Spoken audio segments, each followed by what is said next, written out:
कुरुक्षेत्र के मैदान में दोनों तरफ सेनाएं खड़ी थीं, किंतु अर्जुन भगवान श्री कृष्ण से कहते हैं, हे मधुसूदन, मैं रणभूमि में भीष्म पितामह और द्रोणाचार्य के प्रति किस प्रकार बाणों से युद्ध करूँगा, क्योंकि हे हरिसूदन, वे दोनों ही पूजनीय हैं। इसलिए इन महानुभाव गुरुजनों को न मारकर इस लोक में भिक्षा का अन्न भी भोगना कल्याणकारक समझता हूँ।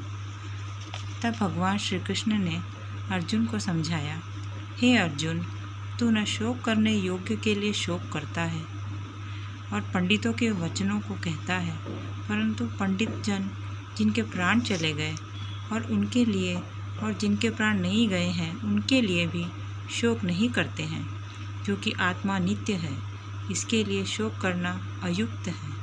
वास्तव में न तो ऐसा ही है कि मैं किसी काल में या अथवा तू नहीं था, किंतु जैसे जीवात्मा की इस देह में कुमार, युवा और वृद्ध अवस्था होती है, वैसे ही अन्य शरीर की प्राप्ति भी होती है।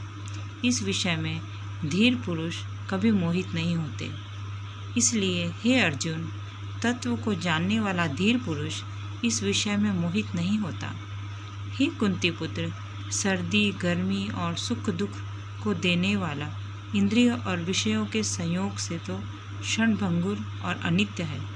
इसलिए हे भरतवंशी अर्जुन, उनको तू सहन कर, क्योंकि हे पुरुष श्रेष्ठ, सुख दुख को समान समझने वाले जिस धीर पुरुष को यह इंद्रियों के विषय व्याकुल नहीं कर सकते, वह मोक्ष के लिए योग्य होता है। और हे अर्जुन, असत वस्तु का तो अस्तित्व नहीं है और सत का अभाव नहीं है। जो इस आत्मा को मारने वाला समझता है तथा जो इसको मरा मानता है, वे दोनों ही नहीं जानते हैं, क्योंकि यह आत्मा न मारता है न मारा जाता है। यह आत्मा किसी काल में भी न जन्मता है न मरता है, अथवा न यह आत्मा हो करके फिर होने वाला है, क्योंकि यह अजन्मा है, नित्य है, शाश्वत है और पुरातन है। शरीर के नाश होने पर भी यह नाश नहीं होता। हे पृथा पुत्र अर्जुन, जो पुरुष इस आत्मा को नाश रहित, नित्य, अजन्मा और अव्यय जानता है, वह पुरुष कैसे किसको मरवाता है और कैसे किसको मारता है। और यदि तू कहे कि मैं तो शरीर के वियोग का शोक करता हूँ, तो यह भी उचित नहीं है, क्योंकि जैसे मनुष्य पुराने वस्त्रों को त्याग कर दूसरे नए वस्त्रों को ग्रहण करता है, वैसे ही जीवात्मा पुराने शरीरों को त्याग कर दूसरे नए शरीरों को प्राप्त होता है।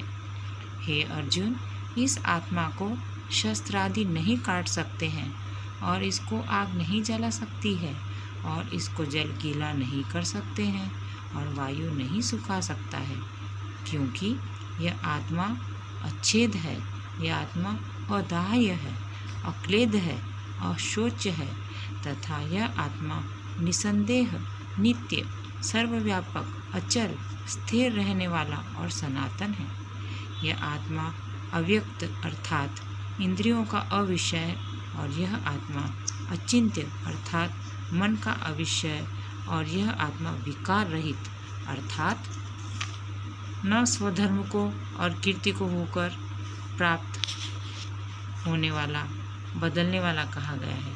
इससे है अर्जुन, इस आत्मा को ऐसा जानकर तू शोक करने के योग्य नहीं है, अर्थात तुझे शोक करना उचित नहीं है। यदि तू इसको सदा जन्मने और सदा मरने वाला माने तो भी है अर्जुन, इस प्रकार शोक करने को योग्य नहीं है, क्योंकि ऐसा होने से तो जन्मने वाले की निश्चित मृत्यु और मरने वाले का निश्चित जन्म होना सिद्ध हुआ।